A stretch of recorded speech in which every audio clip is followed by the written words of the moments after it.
My office, as always, was bathed in the muted glow of the evening city, filtering through the panoramic windows. Usually, it was my sanctuary, a place where thoughts sharpened and ambitions took form. But tonight, the air hung heavy with a different scent, the subtle, creeping aroma of unease, like a shadow inching closer. It was almost 9 in the evening, and I was still here, staring blankly at my laptop screen, though all I saw were blurred shapes of numbers and letters. My mind was far away, not here, not with the business affairs that usually consumed me. It was circling around the disquiet that had settled in my heart lately, a unease I'd initially tried to ignore, dismissing it as fatigue or work stress. My wife, Jennifer, had always been my constant, my muse, my support, my strength. We seemed the perfect couple, partners not just in life, but in business too. Our company, Innovative Solutions, was our shared child, a project we'd poured not just money, but our souls into, our time, our dreams. We'd built it together, a shared triumph, a symbol of our love and partnership. Or so I thought. Jennifer had always been vibrant, ambitious, a woman brimming with self-confidence. Those qualities had captivated me from the start. Her energy was infectious, her mind sharp, her beauty mesmerizing. We met at a business conference, and it was, as they say, love at first sight. Or maybe, back then, I was just blinded by an idealized image I'd created myself. I remember our early years together, filled with passion, laughter, shared plans, and dreams. We were building not just a business, but our nest, our world, governed by trust and mutual respect. Jennifer had always been my right hand in the company, her business intuition uncanny, her ability to find solutions in the trickiest situations astonishing. We complemented each other, like two halves of a whole. Our business partner, Michael, joined us a couple of years after the company's founding. He was a longtime friend since our university days. His analytical mind and strategic thinking became a valuable addition to our team. The three of us created a powerful symbiosis, each bringing something unique that made Innovative Solutions so successful. Michael had always been my friend, a man I trusted implicitly. He'd been at our wedding, he was godfather to our son. We spent a lot of time together, not just at work, but outside it too. Families together, on vacations. I'd never doubted his loyalty, never thought him capable of such baseness, of betrayal. But lately, something had changed. Noticeable shifts began, maybe about 6 months ago. At first, they were barely perceptible nuances, which I attributed to tiredness or stress. Jennifer had grown more withdrawn, distant. Her laughter no longer sounded as genuine, her gaze as open. Evenings at home became quiet, filled with a tension I couldn't explain. We used to love spending evenings together, talking about everything, sharing thoughts and feelings. Now she often stayed late at work, saying she had a lot of things to do, or went out with girlfriends, returning late, tired and silent. Our conversations dwindled to household matters. Business was discussed superficially, without the former enthusiasm and fire. Intimacy between us had almost vanished. Initially, I thought it was due to stress, a hectic schedule. But time passed, and nothing changed. On the contrary, the estrangement between us deepened, like an abyss opening up under my feet. I tried talking to her, asking what was wrong, if everything was all right. She waved it off, saying everything was fine, that I was imagining things, just a phase, a tough time at work. I wanted to believe her, to reassure myself, but the unease in my heart wouldn't disappear, it only grew, like a dark cloud gathering overhead. There were other subtle signals I initially dismissed. For example, her phone. She'd never hidden it from me before. We freely used each other's phones, checked messages, photos. Now, she always kept her phone close, even at home. If it was lying nearby and I approached, she'd quickly snatch it up, like a thief caught in the act. Her appearance had changed too. She began paying more attention to her looks, dressing brighter, more provocatively than before. Again, at first I thought it was good, that she wanted to be attractive for me, trying to rekindle our former passion. But somehow, it didn't bring joy, but anxiety. It was as if she was preparing for a meeting with someone else, not with me. Once, I noticed she'd started using a new perfume. The scent was unfamiliar, sharp, not at all her style. I asked her about it. She said it was a gift from a friend. It sounded unconvincing, but I didn't press it. Again, I wanted to believe her, wanted to dismiss the doubts that had begun to creep into my soul. At work, changes were happening too. Jennifer and Michael started spending a lot of time together, behind closed office doors. Previously, all important meetings and negotiations happened with my involvement. We always made decisions as a trio. Now they often consulted each other, made decisions without me, presenting me with a fait accompli. I asked them what was going on, why they were keeping me out of the loop. They waved it off, saying it was minor routine matters, nothing to worry about. Again, it sounded unconvincing. The feeling of being excluded from the process grew stronger. The feeling that something was happening behind my back, something they didn't want to tell me. I began to notice a special connection forming between Jennifer and Michael, an invisible thread that linked them. They'd exchange glances, subtle signals, understanding each other implicitly. It was something new, something that hadn't been there before, something that stirred unease and jealousy within me. Jealousy. A word I'd long rejected, considering it something unseemly, base. I'd always thought of myself as a self-confident man who trusted his wife, but now jealousy began gnawing at me from within, poisoning my thoughts, my feelings, my life. I tried to distract myself, to dive into work, to forget my suspicions, but they wouldn't vanish. They haunted me like shadows. I started watching Jennifer, watching Michael, trying to find confirmation of my darkest fears. It felt like I was turning into a paranoiac, a man obsessed with the idea of betrayal, but intuition whispered to me that something was wrong, something was happening, something dark and terrible, that was destroying my family, my business, my life, and I sensed that sooner or later, I would have to confront the truth, however bitter it might be. The truth that hung in the air like a heavy weight, poisoning my every day, every night. The truth I'd been trying to run from for so long, but which, as it turned out, was impossible to escape. The next few weeks became a living hell. I existed in a state of constant tension, like a taut string, ready to snap any moment. Suspicions wouldn't leave me, gnawing from within, poisoning every day, every night. I tried to be more observant, watching Jennifer and Michael, seeking any proof, any confirmation of my worst fears. At work, everything became even more strained. Jennifer and Michael continued their secret negotiations, drifting further away from me. I felt superfluous, unnecessary, like an outside observer in my own business. Conversations at work meetings became formal, tense, devoid of the former openness and trust. I saw them exchange glances, subtle signals, and felt jealousy clutch my heart in a cold embrace.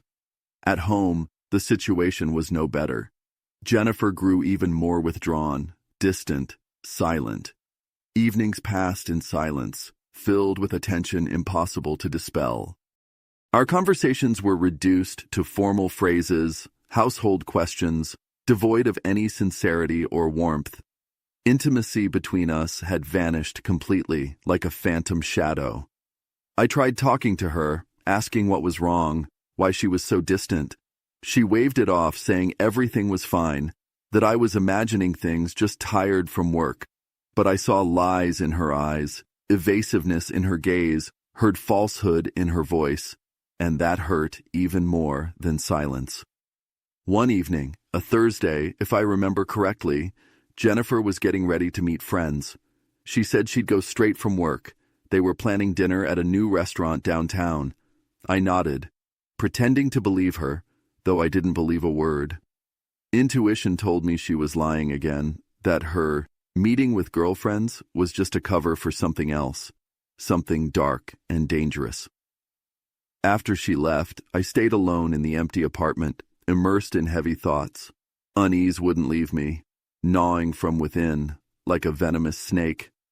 I paced the rooms like a ghost, finding no peace. Suddenly, it struck me. The phone. Her phone. That's where perhaps the answer to all my questions, all my doubts lay. I knew it was wrong, a violation of personal space, an intrusion into her private life. But I couldn't endure this uncertainty, this unknown that was poisoning my life any longer. I had to know the truth, however bitter. Had to put an end to these torments, these doubts that were corroding me from within. I went to the bedroom, where Jennifer usually charged her phone on the nightstand. My heart hammered in my chest, like crazy. Hands trembled with nervous tension. I approached the nightstand, saw her phone lying there, lonely and defenseless. It was off, the screen dark and blank. I picked it up, felt the cool metal of the casing, the smooth surface of the screen, turned it on. The phone lit up, the lock screen appeared, asking for a passcode. A passcode I never knew. We hadn't hidden passcodes from each other before. It was an unspoken rule of our trust. But now, everything had changed. A wall of secrets and mistrust had grown between us. I tried entering a few combinations, hoping to guess the passcode. Birthday, wedding anniversary, son's name, all in vain. The phone locked, demanding the correct passcode. I felt frustration, anger, helplessness. Was I really not going to find out the truth? Would I remain in the darkness of the unknown? Suddenly, it struck me. Fingerprint. Jennifer often used her fingerprint to unlock her phone. If her fingerprint was in the database, maybe I could unlock the phone by applying her finger to the scanner.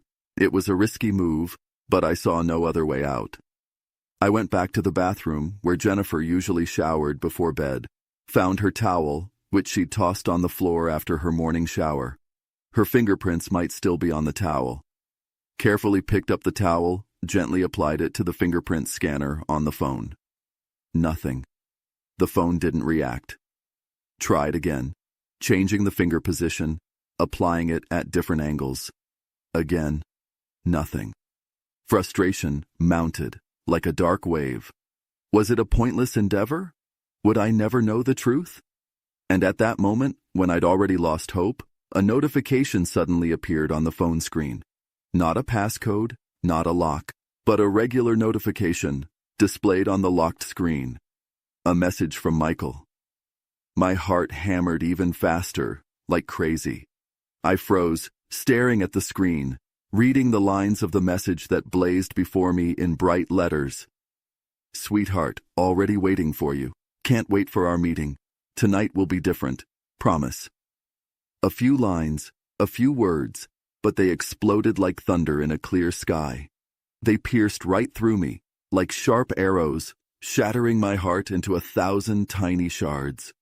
The world around me swam, darkened, lost clarity and color. My ears rang, my head buzzed, my chest tightened with pain and despair. A message from Michael. Sweetheart, can't wait for our meeting. Tonight will be different. Words filled with passion, intimacy, betrayal. Words that left no room for doubt, no hope for a mistake. Betrayal. Wife's betrayal. Best friend's betrayal. Two closest people whom I'd trusted implicitly, who turned out to be traitors, liars, base hypocrites. Two people who trampled my trust, broke my heart, ruined my life. Shock, numbness, disbelief. These were the first emotions that washed over me, like a cold shower. I stood paralyzed, staring at the phone screen, unable to move, unable to utter a word. My brain refused to accept reality, rejected the possibility of what was happening. It couldn't be true. It was some terrible dream, a nightmare I was about to wake up from. But the phone screen didn't vanish. Michael's message didn't dissolve into thin air. They were real, tangible, cruel. And with the realization of reality, another wave of emotions surged. Anger, burning, blind, destructive anger, rising from the depths of my soul, like a volcano about to erupt. Anger at Jennifer. For her lies, for her betrayal, for her baseness, for all those evenings of deceit, all those fake smiles, all that hypocrisy she'd poisoned my life with lately.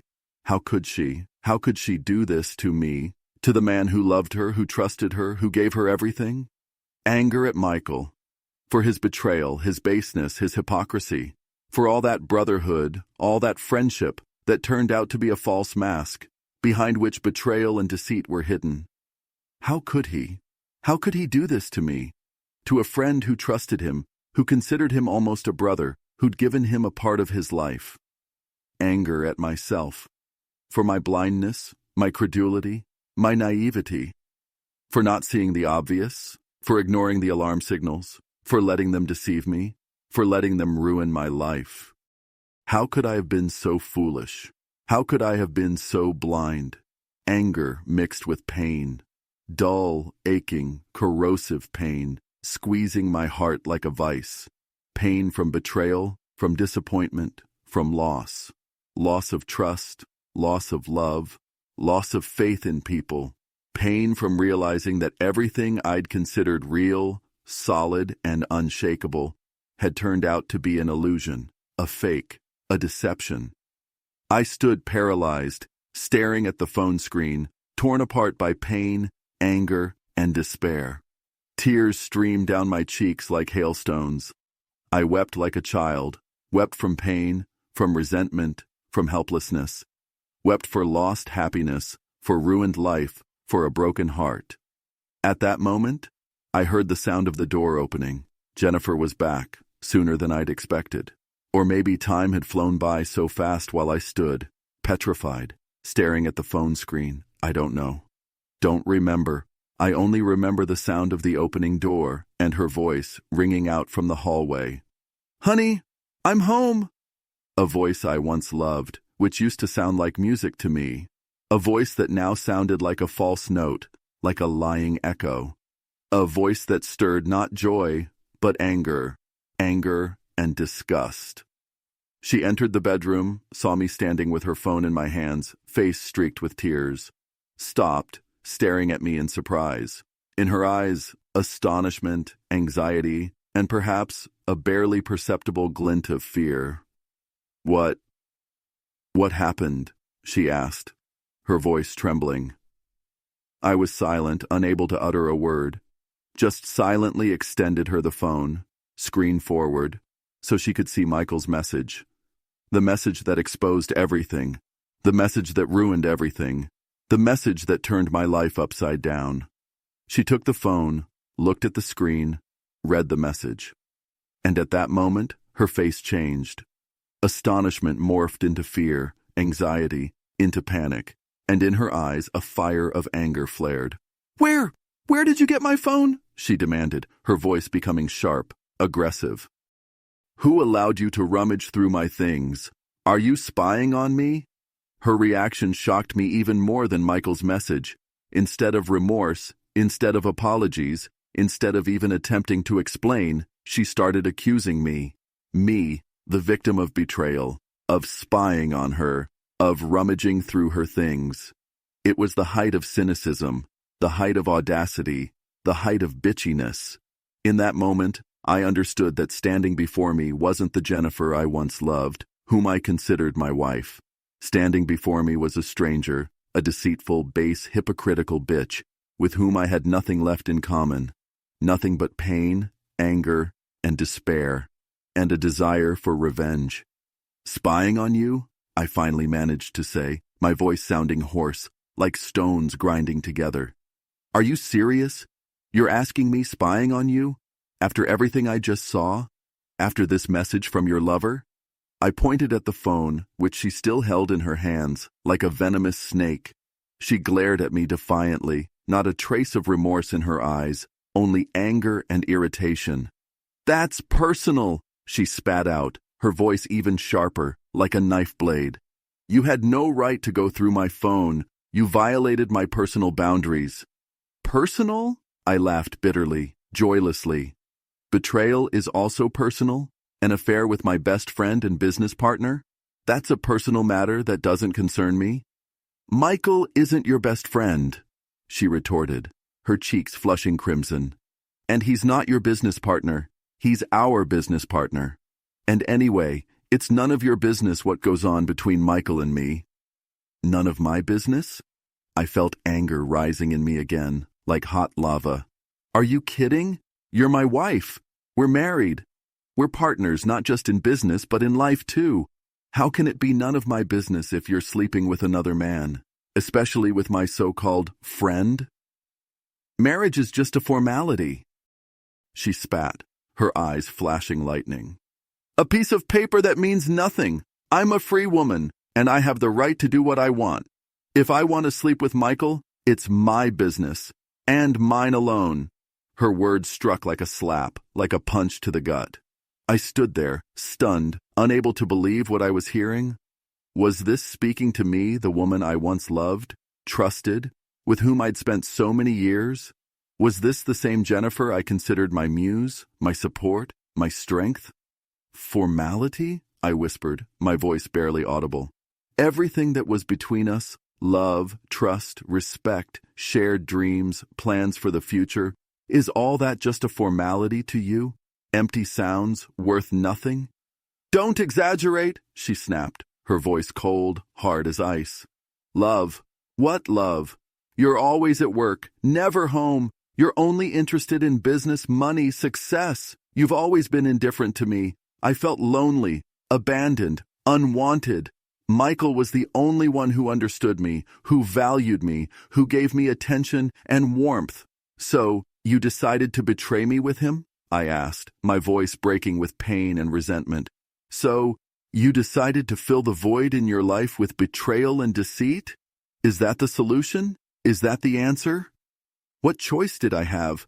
She justified herself, her voice softening slightly, but still full of aggression and self-justification. Sit and wait until you pay attention to me? Wait until you tear yourself away from your beloved business and remember you have a wife? I wasn't going to wait forever.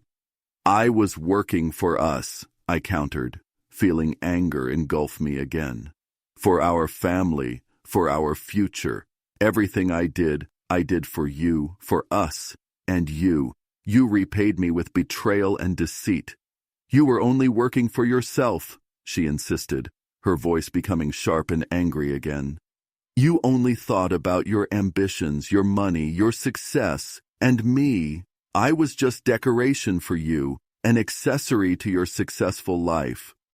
You never saw a woman in me, a personality, a person who needs love and attention. That's a lie, I exclaimed, feeling indignation overwhelm me. That's a blatant, base lie. I loved you, Jennifer. I loved you with all my heart, all my soul. I gave you the best years of my life. And you trampled my love, broke my heart, ruined my family. Don't be so dramatic. She waved it off, her face twisting with contempt. It's not that bad. It's just a little fling, a casual affair that means nothing.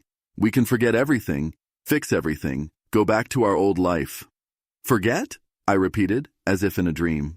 Forget about betrayal? Forget about lies? Forget about you sleeping with my best friend? Do you really think that's possible? Do you really take me for such an idiot? Well, if you want to save our family, you have to forget, she insisted, her voice becoming pleading, almost begging. For us, for our business, for our son, we can start over, pretend nothing happened. No one will know, no one will suffer. Save the family? I laughed bitterly, in despair. What family? The one that no longer exists? The one you yourself destroyed with your betrayal and lies? Do you think, after everything that happened, after everything I've learned, I can ever trust you again? Ever believe in your love again? Ever live with you as if nothing happened? Don't be so categorical, she insisted, her voice trembling with irritation and despair. Everyone makes mistakes. Everyone betrays sometimes. It's life. No one's perfect. Betray? I exclaimed, feeling anger turn into disgust. You call it a mistake? You consider betrayal and deceit a mistake? For me, betrayal isn't a mistake, Jennifer. For me, betrayal is a choice. A conscious base choice that destroys trust, love, and family. And you made that choice, Jennifer. You chose betrayal. You chose lies. You chose Michael over me. It's not like that, she objected, but her voice no longer sounded as confident as before. I didn't choose Michael over you. I just got confused. I was weak. I don't know what came over me. Don't know, I asked with bitter irony. Or you just don't want to admit the truth? The truth that you betrayed me? The truth that you lied to me? The truth that you chose another man? The truth that you are a bitch, Jennifer, a base, lying, bitchy bitch, whom I once mistakenly considered my wife. The word ripped from my lips spontaneously, like venom accumulated over years of hidden resentments and suspicions. Bitch. A word I never thought I'd say to Jennifer. A word that expressed all my disappointment, all my anger, all my disgust at her betrayal and lies. She paled, like canvas. Her eyes welled with tears, this time real ones, not fake. Tears of resentment, tears of anger, tears of despair, tears of a bitch caught in the act. How dare you, she whispered, her voice barely audible. How dare you call me a bitch? You have no right. I do have the right, I snapped, my voice turning cold as steel. I have the right to call you what you are, a bitch, a traitor, a liar, a base hypocrite. You are all of these, Jennifer, and I don't want to have anything to do with you anymore. Nothing, except divorce and division of property. Having said that, I turned away from her, no longer wanting to look at her lying, hypocritical face. I felt empty, exhausted, broken, but at the same time, free. Free from lies, free from betrayal, free from the bitch, free to start a new life, life without her, life without betrayal, life without a bitch. The words had left my lips, like a sentence. Divorce and division of property. In the moment of uttering them, I felt a strange relief, as if a weight that had been pressing on my chest for years had suddenly vanished. But this relief was momentary, fleeting. In an instant, it was replaced by a heavy, crushing emptiness. Emptiness in my heart, emptiness in my soul, emptiness in my life. Jennifer was silent. Her face remained pale as canvas, eyes filled with tears, which I sensed were more tears of despair and anger than remorse. She stood like a statue, unmoving, uttering not a word. The silence in the room became heavy, oppressive, filled with unspoken words, unwept tears, unexpressed feelings. I turned and left the bedroom, no longer wanting to remain in the same space as her. Walked down the hallway to the living room, went to the window, stared at the night city sprawling before me, like a sea of lights. The city lived its life, unaware of the drama that had just unfolded in my apartment, of the catastrophe that had ruined my life. My heart ached with pain. The pain was dull, gnawing, corrosive, like a chronic illness slowly but surely destroying the body. Pain from betrayal, from deceit, from disappointment. Pain from loss. Loss of trust. Loss of love. Loss of faith in people. Loss of illusions. Loss of hopes. Loss of the future I'd once imagined so vividly. I remembered our early years together. How filled they were with passion, laughter, shared plans and dreams. How we built our business, our family, our life. How I loved her, how I trusted her, how I was proud of her. How I considered her my muse, my support, my strength. And how it all turned out to be a lie, an illusion, a deception. How the woman I loved, the woman I trusted, turned out to be a traitor, a liar, a bitch. How the best friend, whom I trusted, turned out to be a base betrayer, a hypocrite, a seducer of my wife. The anger that had raged in me just moments ago began to subside, replaced by deep, piercing sorrow. Sorrow for lost happiness, for a ruined family, for extinguished love. Sorrow for those years we'd spent together, for those dreams that never came true, for the future that would never be. I sank into an armchair, closed my eyes, trying to distract myself for just a moment from heavy thoughts, from the pain gnawing from within. But the thoughts wouldn't release. They swarmed in my head, like a swarm of angry bees, stinging, poisoning my consciousness. The image of Jennifer and Michael, their secret meetings, their passionate embraces, their lying conspiracy, constantly arose before my eyes, like a nightmare. I remembered Michael, my best friend, my business partner, my son's godfather, a man I trusted implicitly, a man I considered almost a brother. How could he? How could he do this to me? How could he betray my friendship, my trust, my family?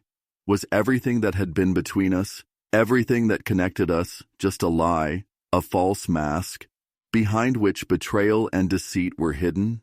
Disappointment in Michael was, perhaps, even stronger than disappointment in Jennifer. Betrayal from a woman, even a beloved woman, could be expected. Women, emotional creatures, fickle, weak to temptation. But betrayal from a friend, from a brother, from a person you trust as yourself, it's a stab in the back, a knife in the heart, impossible to forget, impossible to forgive. Anger at Michael began to rise again like a dark wave. Anger for his baseness, for his hypocrisy, for his betrayal. Anger for taking advantage of my trust, for deceiving me, for seducing my wife, for ruining my family. I wanted revenge, wanted to inflict pain on him, wanted to make him pay for everything he'd done. But revenge wouldn't bring relief. Revenge wouldn't return lost trust, wouldn't return extinguished love, wouldn't return a ruined family. Revenge would only deepen the abyss between us, poison my life, turn me into the same traitor, base hypocrite Jennifer and Michael had turned out to be. No, revenge, not the answer. The answer, in something else. The answer, in letting go of the past, letting go of the pain, letting go of the resentment. The answer, in accepting reality as it is, however bitter it may be. The answer, in finding the strength within to start a new life. A life without lies, a life without betrayal, a life without a bitch. A life where there is room for trust, for love, for happiness. A life I deserve. I sat in the armchair for a long time, staring at the night city, contemplating my future. A future that just hours ago seemed bright and cloudless, now became foggy and uncertain. A future I would have to build anew, from scratch, alone. A future in which there would be no Jennifer, no Michael, no innovative solutions, nothing of what I'd considered important and valuable. But in this future, there is room for me, for the real me, for the free me, for the new me, for me, who survived betrayal, survived deceit, survived disappointment, but didn't break, didn't give up, didn't lose faith in myself, faith in life, faith in the future. Gradually, sorrow began to recede, replaced by resolution and hope. Resolution to start all over again, build a new life, create a new family, find new love. Hope that the future would be better than the past, that happiness lay ahead, worthy of the pain endured, worthy of the lost love, worthy of the ruined family. I got up from the armchair, approached the desk, picked up my phone from the table, looked at the screen. Jennifer's number was displayed on the screen. A number I knew by heart, a number that used to be the most important, most precious, most dear to me. A number that now evoked only pain and disgust. Dialed Michael's number, waited, listening to the long beeps in the receiver. My heart hammered in my chest like crazy. Nerves were strained to the limit. What would I say to him? What would I do to him? What words would I find to express all my anger, all my resentment, all my pain? Finally, Michael's voice sounded in the receiver. A voice that used to be the voice of a friend, the voice of a brother. A voice that now sounded like a false note, like a lying echo, the voice of a traitor. "Michael?" I asked, my voice sounding cold, sharp, like steel. "Yes, this is me. Who's this?" Michael asked, his voice sounding casual, calm, as if nothing had happened. "This is your former friend, John," I said, emphasizing the word former. Silence fell in the receiver, silence filled with tension, silence filled with fear, silence filled with the realization that something important, something inevitable, something that would change everything was about to happen. "John, is that you?" Michael's voice finally rang out, his voice no longer sounding as calm as before. Notes of anxiety, notes of unease, notes of fear appeared in it. He understood that his lie was exposed, his betrayal uncovered, his game over. "Yes, it's me, and I have something to tell you," I replied, my voice sounding firm, resolute, leaving no room for doubt, leaving no hope for salvation. "I have something to tell you both, you and your lover, Jennifer." Again, silence. Silence filled with shock. Silence filled with disbelief. Silence filled with the realization of catastrophe. Michael was silent, stunned by my words, my sentence, my resolution. He hadn't expected such a turn of events, hadn't expected such a reaction, hadn't expected such an end. "John, don't do this." His voice finally sounded, quiet, broken, filled with despair. "Don't ruin everything we built together. Don't ruin our company. Don't ruin our friendship. Don't ruin our relationship." "Relationship?" I repeated, feeling disgust overwhelm me from head to toe. "What relationship, Michael? Are you talking about a relationship between a traitor and the betrayed? Between a liar and the deceived? Between a base person and the one they basely betrayed? There are no more relationships between us, Michael. No friendship, no partnership, nothing, only betrayal and hatred. And I want you to disappear from my life forever. Disappear and forget about me. Forget about innovative solutions. Forget about Jennifer. Forget about everything that once connected us. You are dead to me, Michael. Dead and forgotten. Goodbye." Without waiting for an answer, I hung up, threw the phone on the table like hot coals, felt empty, exhausted, but at the same time, free. Free from lies, free from betrayal, free from Michael, free to start a new life. Life without him, life without traitors, a life where there is room for honesty, for trust, for true friendship. I returned to the bedroom. Jennifer was still standing in the same place like a statue, face streaked with tears.